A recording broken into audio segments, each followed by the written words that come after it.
আল্লাহ রব্বুল আলামিন বললেন, এ বান্দা, আমি আল্লাহ পাক তোকে এত দামি করে বানাইছি দুনিয়ায়, আমি আল্লাহ পাক তোকে এত সুন্দর করে বানাইছি, আমি আল্লাহ পাক তোকে দেখো কত সুন্দর করে চেহারাটা বানাইছি, আমি আল্লাহ পাক করে দুইটা হাত দিয়েছি। এ বান্দা, তোর কি একটু হুঁশ হয় না? তোর কি একটু চিন্তা আসে না? আমি আল্লাহ পাক এত মায়া করে তোরে বানাইলাম, আর তুই আল্লাহ, তুই বান্দা আমার রবকে ভুলে গেলি। ও মুসলমান, বলেন তো, এই দুনিয়াতে আল্লাহ চাইলে আপনাকে কিন্তু কুত্তার মতো কিন্তু পশু বানাইতে পারতো। দামি বানাইছে মানুষ, বানাইছে মানুষে। দুনিয়ার জমিনে তুমি গুনাহ করো, আর তুমি নাফরমানি করো, আর তুমি চিন্তা করো কাল কিয়ামতের দিন আমি মনে হয় সর্বপ্রথম জান্নাতুল ফেরদাউসে প্রবেশ করব। না না যুবক, আজকে দুনিয়া নিয়ে পাগল হয়ে গেছো, দুনিয়ার পিছনে পড়ে আসো। এ যুবক, আজকে এই দুনিয়ায় তো তুমি সারা জীবন থাকবা না। দুনিয়ার জমিনে তুমি কাজা কিছু করতেছো, সব কিছু কিন্তু মালিক ক্যামেরা সেট করে রাখছে, সব কিছুর কিন্তু খবর হবে। কিয়ামতের দিন আল্লাহ পাক কিন্তু সব কিছুর হিসাব নিবে। এই জন্য দুনিয়ায় চলাফেরা করো যতটুকু সময়, একমাত্র মালিকের কাছে ক্ষমা চাইতে হবে। বলেন তো মুসলমান, ক্ষমা করার একমাত্র মালিক কে? আল্লাহ পাক বলেন, বান্দারে, আমি তো গুনাহগারদেরকে খুঁজি, আমি আল্লাহ গুনাহগারদেরকে বেশি ভালোবাসি। আমি আল্লাহ চাই আমার বান্দারা গুনাহ করুক আর আমার কাছে তওবা করুক। আমি আল্লাহ পাক আমার বান্দারে আমি ক্ষমা করে দিয়ে দিব। তাহলে বলেন তো, তওবা করতে হবে কার কাছে? আমার আল্লাহ রব্বুল আলামিন ডাক দিয়ে বললেন, ওগো পয়গম্বর, আপনি আপনার উম্মতকে জানাই দেন, নবী গো, আপনার উম্মত কিন্তু সারা জীবন দুনিয়ায় থাকবে না। আমি আল্লাহ পাক একমাত্র জানি হায়াতের গ্যারান্টি, আমি একমাত্র আল্লাহ জানি আমার আজরাইল কখন আপনার উম্মতের সামনে হবে হাজির। আমার ভাইরা, যুবকরা, এলাকার মুরব্বীরা, একটু খেয়াল করে দেখো তো, জীবনে কত বড় গুনাহ করেছো। আজকে বড় গুনাহকে গুনাহ মনে করো না, ছোট গুনাহকে গুনাহ মনে করো না। আরো কিছু আল্লাহর গোলাম আছে দুনিয়ায় নিজেকে বড় গুনাহগার মনে করে, বলে আমি সবচাইতে বড় গুনাহগার, আমি বড় নাফরমান। এ যুবক, তুমি কি এমন গুনাহ করেছো? আমার আল্লাহ দেখো তাকাইয়া গুনাহগারদেরকে বেশি ভালোবাসে, গুনাহগারদেরকে বেশি আল্লাহ তাআলা ক্ষমা করে। আমার বন্ধুগণ, আমার ভাইরা, যেই কথা বলতে চাচ্ছি, আমার বন্ধুগণ, দুনিয়াতে দিনে গুনাহ করি, রাতে গুনাহ করি, সব সময় মালিকের কাছে ক্ষমা চাইতে হবে। কেননা একমাত্র ক্ষমা করার মালিক হলেন যিনি, তিনি হলেন আল্লাহ। আমার বন্ধুগণ, জীবনে অনেক গুনাহ করেছি, রাতে গুনাহ করেছি, দিনে গুনাহ করেছি, গোপনে গুনাহ করেছি। ও মুসলমান, গুনাহ করতে করতে নিজের নফসটারে আজকে কালি বানি ফেলাইয়াছি, নিজের মনটারে আজকে ভাঙ্গে ফেলাইছি, মনে হয় আমি বড় গুনাহগার। না না যুবক, তোমার চাইতে বড় গুনাহগারকে আমার আল্লাহ ক্ষমা করেছে। আমার আল্লাহ তাআলা কয়, ইয়া আইয়ুহাল্লাযীনা আমানু তুবু ইলাল্লাহ। এ বান্দা, যদি তুমি আমার রবকে স্মরণ করো, আমার কাছে ক্ষমা চাও, আমি আল্লাহ তাআলা তোমার तमाम জিন্দেগীর গুনাহগুলো মাফ করে দিব। সুবহানাল্লাহ পড়ে। আমার বন্ধুগণ, আপনাদেরকে একজন গুনাহগারের যুবকের কথা বলতে চাই। আমার ভাইরা, আপনি কি এমন গুনাহ করেছেন? গুনার কারণে আজকে আপনার দিল শক্ত হয়ে গেছে, আজকে গুনার কারণে বড় নিজেকে দামি মনে করেন, আজকে গুনার কারণে নিজেকে বড় জাহান্নামী মনে করেন। এ যুবক, না না, একটু তাকাইয়া দেখো, পানি ইসরায়েলের জামানায়, মুসা পয়গম্বরের জামানায় এক যুবক ছিল। আমার বন্ধুগণ, এই যুবক সব সময় গুনাহ করত।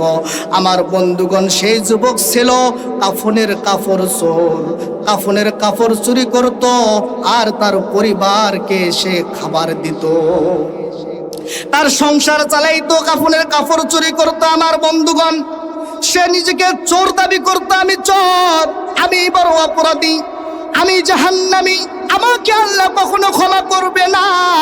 আমার বন্ধুগণ, ওই কাফন চোর একদিন চিন্তায় পড়ে গেছে আমাকে তো মরতে হবে।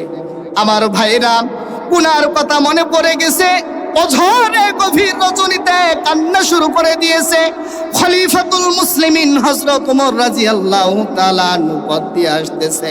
আমার বন্ধুগণ, আমার যুবক ভাইরা, খলিফাতুল মুসলিমিন রাস্তার পথে আসতেছে, দেখতেছে যুবক হাউমাউ করে চোখের পানি ফেলতেছে।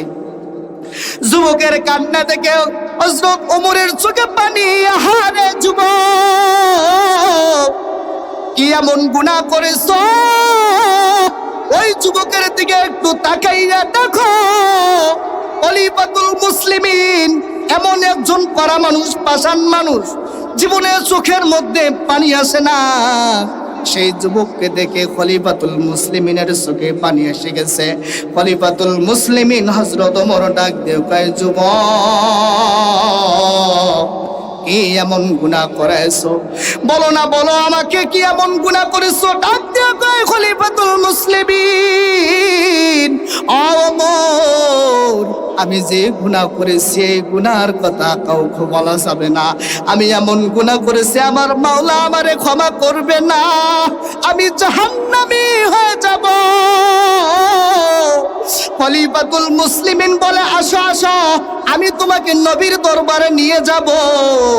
একজন নবী তো আছে, মায়ের নবী রহমাতুল লিল আলামিন, আমার নবী তো দয়ার নবী। বন্ধুগণ, আজকে উম্মতের জন্য মদিনার মধ্যে ঘুমায়। এ যুবক, সেই মায়ের নবীকে একটু কি স্মরণ করে না? সেই নবীর দাম কত জানো? আমার আল্লাহ তাআলা ডাক দিয়ে কয়, পৃথিবীর মানুষেরা, আমি একটা নবী দিয়েছি রহমাতুল লিল আলামিন। আল্লাহ বলে, ওয়া আরসালনাকা ইল্লা রাহমাতাল লিল আলামিন। দুনিয়ার জমিনে আমি একটা নবী দিয়েছি রহমতওয়ালা, বরকতওয়ালা। যেই নবী যেখানে হাত দেয় সেখানে বরকত হয়ে যায়। খলিফাতুল মুসলিমিন ডাক দিয়ে কয়, যুবক, আসো আসো আমার নবীর দরবারে। আমার নবী তো দয়ালু, আমার নবী তো মায়ের নবী। আমার নবী যদি তোমাকে তওবা করে দেয়, তোমার তওবা আল্লাহ কবুল করবে। আমার বন্ধুগণ, যুবক ডাক দিয়ে কয়, না না, আমি যেই গুনাহ করেছি আমি নবীর কাছে যাব না। আমার গুনার কথা আমি কখনোই বলতে পারবো না। আরে বন্ধু, এমন মায়ার নবী, তার কাছে আসতে চায় না যেই নবীর সুপারিশ সারা জান্নাত পাওয়া মুশকিল হয়ে যাবে। কথা বলেন ঠিক কিনা? আমার আল্লাহ তাআলা ডাক দিয়ে কয়, নবী গো, আপনি যদি চাইতেন আমার আরশ মহল্লায় আপনারা আমি রাখতাম। আমার বন্ধুগণ, আমার নবীরে ডাক দিয়ে কয়, গো পয়গম্বর, আপনি যদি জমিনের নবী হন, আমি হলাম জমিনের আল্লাহ। একটু বলেন না আল্লাহু আকবার। আমার আল্লাহ তাআলা বলে, ওগো পয়গম্বর, আপনি যদি আসমানের নবী হন, আমি হলাম আসমানের আল্লাহ। আপনি যদি আগুনের নবী হন, আমি হলাম আগুনের আল্লাহ। আপনি যদি পানির নবী হন, আমি হলাম পানির আল্লাহ। ওগো পয়গম্বর, আপনি যদি মাছের নবী হন, আমি হলাম মাছের আল্লাহ। ও পয়গম্বর, আপনারে আমি কোন কথাটা বুঝাইতে চাচ্ছি জানেননি পয়গম্বর? আমি হলাম এই বিশ্বের জন্য রব্বুল আলামিন, আর আপনাকে আমি বানাইছি সারা বিশ্বের জন্য রহমাতুল লিল আলামিন। একটু আল্লাহু আকবার বলেন। রহমাতাল লিল আলামিন নবী, কোরআনে ফরমান, আশিক বিনে কে বুঝিবে আমার দয়ার নবীর শান। উম্মত বিনে কে বুঝিবে আমার মায়ার নবীর শান। একটু মারহাবা কন্ত। নবী আমার মদিনারি বুলবুল, আমার আল্লাহ প্রেম করিয়া নামটি দিলেন মুহাম্মদ রাসূল। নবী আমার মদিনারি বুলবুল, আমার আল্লাহ ভালো ভালোবেসে নামটি দিলেন হাবিবে রাসূল। সেই নবীকে না চিনিলে, সেই নবীকে না বুঝিলে, সেই নবীকে না মানিলে থাকবে না ঈমান। আশিক বিনে কে বুঝিবে আমার দয়াল নবীর শান। একটু মারহাবা কন আমার বন্ধুগণ। খলিফাতুল মুসলিমিন বলে, ও যুবক, আহারে চিন্তার কোনো কারণ নাই, চলো চলো নবী মুহাম্মদের দরবারে। আমার নবীর দরবারে যুবককে নিয়ে আসছে। যুবকের চোখের পানির দিকে দেখে আর আল্লাহর পয়গম্বর খলিফাতুল মুসলিমিন হযরত ওমরের দিকে তাকায়, চোখের পানি। আল্লাহর পয়গম্বর ডাক দিয়ে কয়, ওমর, কোনদিন তোমার চোখে পানি দেখেনি আমার দরবারে, আজকে কেন তোমার চোখে পানি? আল্লাহর পয়গম্বর বলে, ওমর, কোনদিন তোমার চোখে পানি দেখি নাই, আজকে কেন তোমার চোখে পানি? খলিফাতুল মুসলিমিন হযরত ওমর ডাক দিয়ে কয়, পয়গম্বর, জানেননি এই কাহিনী? রাস্তা দিয়ে আসি, যুবক হাউমাউ করে কান্দে। যুবকের কান্না দেখে আমি ওমর সহ্য করতে পারি নাই। ও পয়গম্বর, আপনার দরবারে নিয়ে এসেছি, একটু শুনেন তো যুবকের মুখ থেকে কি এমন গুনাহ করেছে। আমার ভাইরা নবী ডাক দিলেন, যুবক, আহারে কি এমন গুনাহ করেছ? গুনার কথা কেন বলো না যুবক, বলো বলো কি গুনাহ করেছ? যুবক ডাক দিয়ে কয়, পয়গম্বর, এই মক্কা মদিনার মধ্যে যেই মানুষগুলো মারা যায়, যেই মানুষগুলোকে দাফন করা হয়, তাদেরকে কাফনের কাপড় পরানো হয়। এই মক্কা মদিনা শহরে যেই মানুষগুলোকে দাফন করা হয়েছে, ওগো পয়গম্বর, আমি এই কাফনের কাপড়গুলো চুরি করতাম আর কাপড়গুলো বিক্রি করে আমার সংসারে কাজে লাগাইতাম, আমার পরিবারকে খাওয়াইতাম। ওগো পয়গম্বর, আমি বড় গুনাহগার, আমারে আল্লাহ ক্ষমা করবে না, আমি এমন নাফরমান বান্দা। আল্লাহর পয়গম্বর ডাক দিলেন, এ যুবক, আজকে তুমি সাধারণ গুনার কারণে তোমার দিলকে তুমি আজকে শক্ত বানাইয়া ফেলাইয়াছো। না না যুবক, আমার মাওলা তো হলো রহমান, আমার মাওলা তো হলো রহিম। ও যুবক, তুমি আমার মাওলার কাছে একটাবার তওবা করে দেখো, আমার আল্লাহ তওবাকারীকে ভালোবাসে, তওবাকারীকে ক্ষমা করে। আমার ভাইরা যুবক বলে, না না পয়গম্বর, আমি মালিকের কাছে তওবা করতে পারবো না, আমার আল্লাহ ক্ষমা করবে না, আমি এমন গুনাহ করেছি আমাকে আল্লাহ কখনো ক্ষমা করবে না। আমার ভাইরা নবী অবাক হয়ে গেলেন, এ যুবক, তুমি তো তোমার গুনার কথা বললা, তুমি তো কাফন চুরি করে তোমার পরিবার সন্তান বিবিকে চালাইতা, তাহলে তোমাকে আল্লাহ কেন ক্ষমা করবে না? যাও যাও, আল্লাহর দরবার খোলা, যদি তওবা করতে পারো আমার আল্লাহ তোমাকে মাফ করে দিবে। একটু আওয়াজ করে বলেন তো মারহাবা, আরো জোরে বলেন, বলেন মারহাবা।